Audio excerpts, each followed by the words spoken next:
Hello everybody, what is up, Prof Toast here, and today we're going to be doing a new unboxing and review of the Logitech C922 Pro Stream webcam.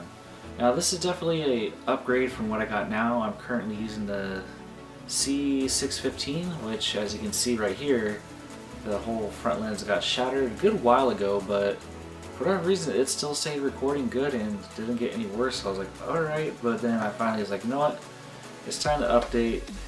He's served me good, and so yeah, we're gonna go ahead and unbox this guy, see what comes in the package, which from what I've seen actually has a lot of pretty cool goodies.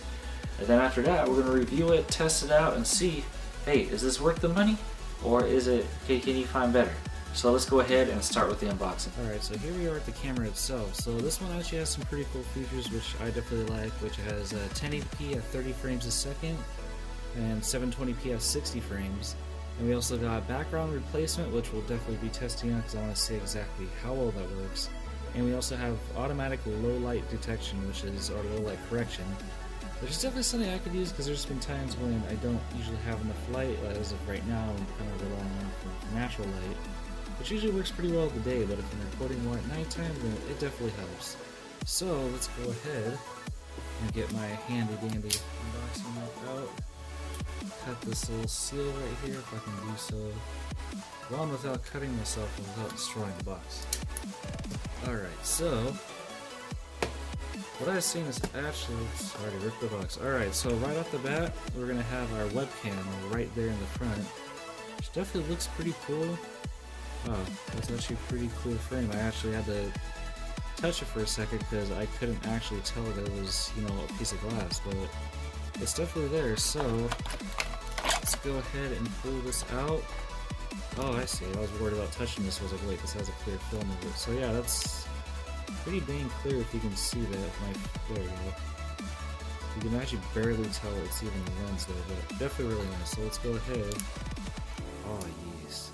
Peel that off, and then we got all the fancy, plastic. So I actually have to. Sorry, this thing was actually giving me a little bit of trouble because I couldn't actually find the seam, so we'll just go, there we go. Now we got it off. So this one actually has a pretty good amount of swivel to it. And of course you can never see, you gotta be careful because it's definitely going to be a fingerprint magnet. And we got full posability like that. You can sit there and sit on top of your monitor, have it set up just like that. And we also do have one down here, so if you want to mount it to a tripod, which I'll probably do, it definitely comes in handy, and also has a nice rubber pad, so that way if you're having it on your desk or something, it's not going to move around. So definitely pretty nice. One thing I did notice is this time it's not a detachable cord like my C615 was, which some may gripe about that. Me, I actually don't mind that at all because the detachable cord in my last one was kind of loose and sometimes made it kind of crappy to actually get good connection. So we'll set that off to the side over here and go ahead and see what else we get in this box. Okay, let's get this white part out, and I believe on this, I didn't expect it to be this tiny, but so this actually comes with a free little tripod, which is actually cool. Most of all webcams don't do that, but let's see, I believe, yeah, we get a little bit of an extension right here. Hold on, let me actually extend that one all the way. But definitely pretty nice. One thing they could have done is actually put rubber feet, because otherwise this thing kind of moves around. But for the most part, you can pretty much mount it on there. And of course, you see it's totally crooked. But basically, if you're streaming, you want to have it maybe just right there in front of you.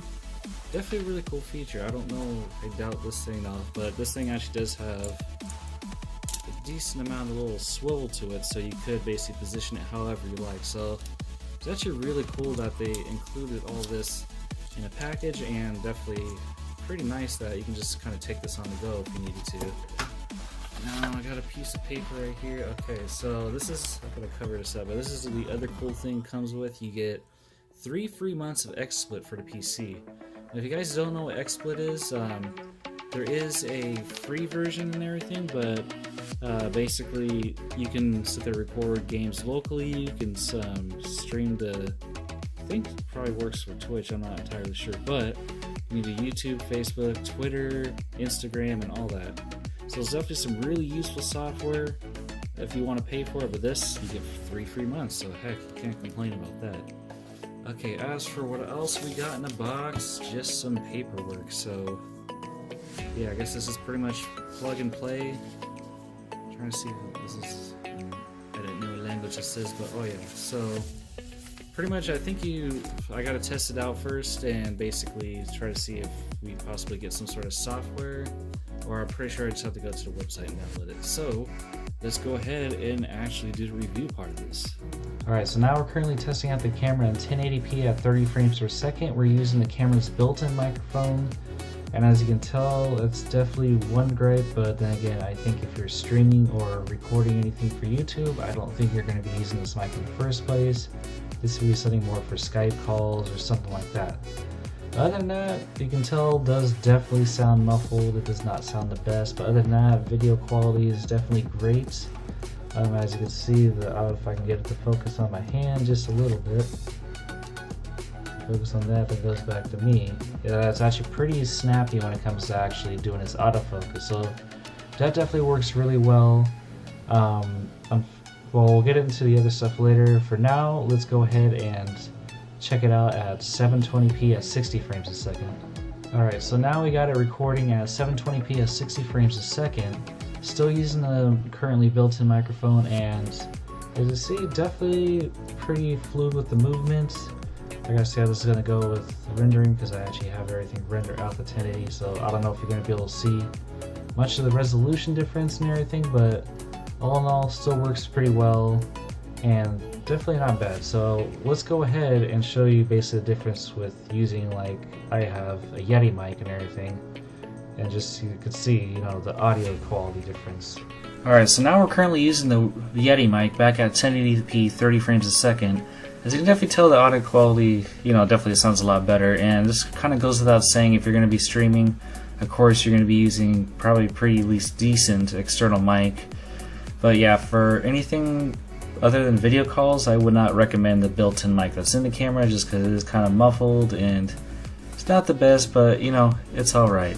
So let's go ahead and actually get on to the final verdict of this and the main complaints I actually had about it, and decide, is it worth the $100 you're going to spend on this?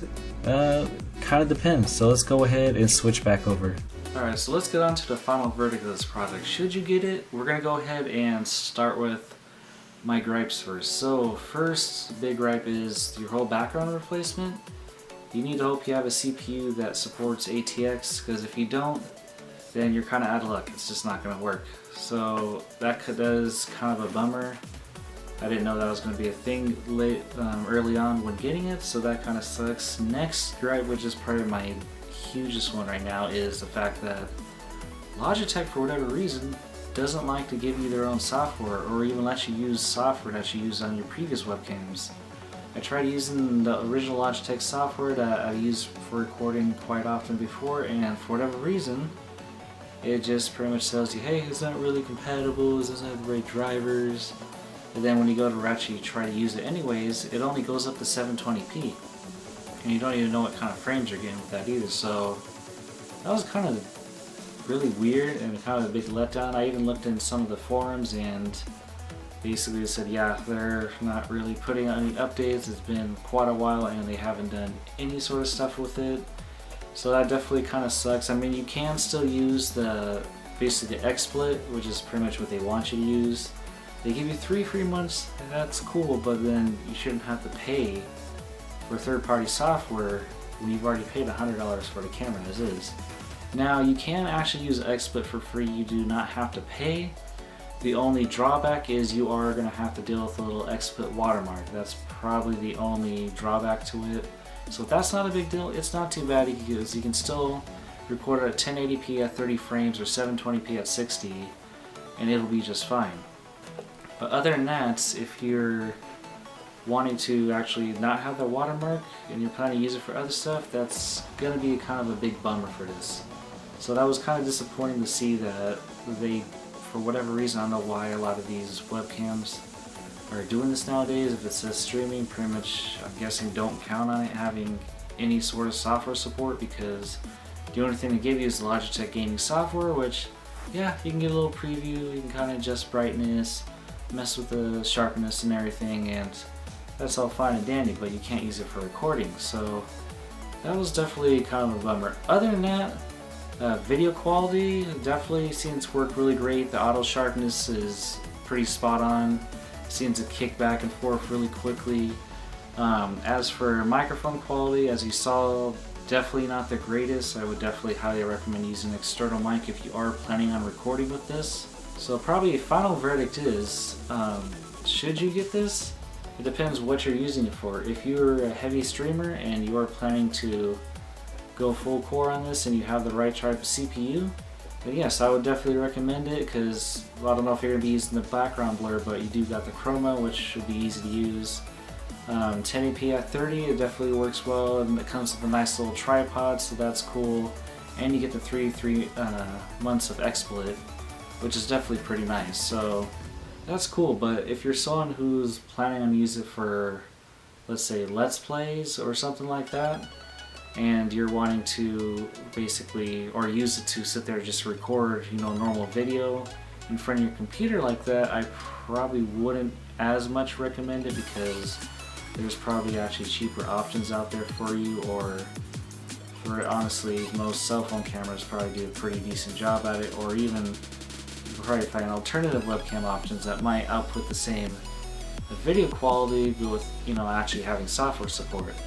So it's definitely pretty decent, but I wouldn't probably recommend it for the $99 price. If you can get it cheaper, definitely pretty cool. But if you're someone who actually likes that Logitech software and someone who's used previous Logitech cameras, then I'd probably stick with one of the older ones, just because you're going to have a lot easier time when it comes to software support.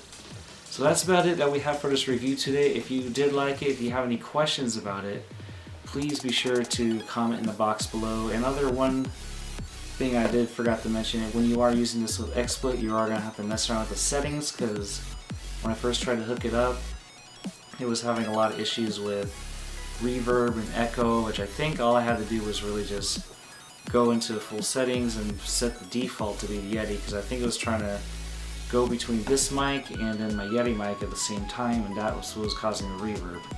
But other than that, so yeah, that was just forgot to add that bit of information in. So yeah, so if you're new here, be sure to subscribe. If you have not, follow me on Twitter, because that's where we're going to be having all our new updates on what's coming up, what videos we're going to be doing, and all that.